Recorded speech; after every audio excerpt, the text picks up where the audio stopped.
5位来自不同专业领域的产官学者，分别根据自身的经验来探讨媒体素养的创新与未来，其中包含了中嘉集团副董赖玄武、台师大大传所教授陈炳宏、卓越新闻奖基金会董事长苏正平、高雄市新闻局局长向宾和，以及中央通讯社董事长李永德，由台大新闻所教授洪真林主持，从各自的领域分享现在媒体与资讯生态的转变与可能的发展。假新闻或者很多不实的，其实我们基本上都可以归纳成是在 Internet 上。跨部门或跨域如何能协助我们在媒体素养教育上来做推动？但各位不用太多的期待，我没有谈太多的创新与未来，因为目前在做媒体素养推动的时候，就其实有碰到很多的困扰。记者可能很难做到绝对的客观或是获取的是100%的事实所以我们会用一个平衡的方式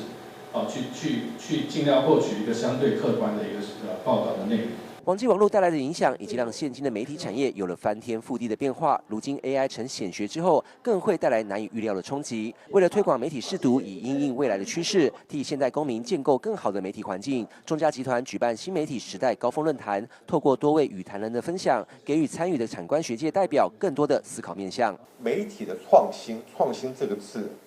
今年最重要的发生就是 AI 的演变。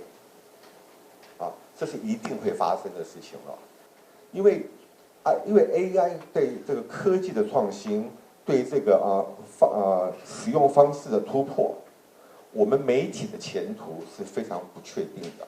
论坛中，台上台下也彼此进行讨论，更掀起了不少实务上的论战，都是为了能够营造出更好的媒体环境。针对媒体的识读，针对面对 AI 的挑战，针对我们台湾怎么样让媒体发展得更好，都有很精辟深入的一个分享跟讨论，个人收获良多，也非常期待未来这个节目能够这样的一个论坛能够持续在推动。因为我们在屏东大学所以我觉得全在屏东，其实在南台湾也是重视。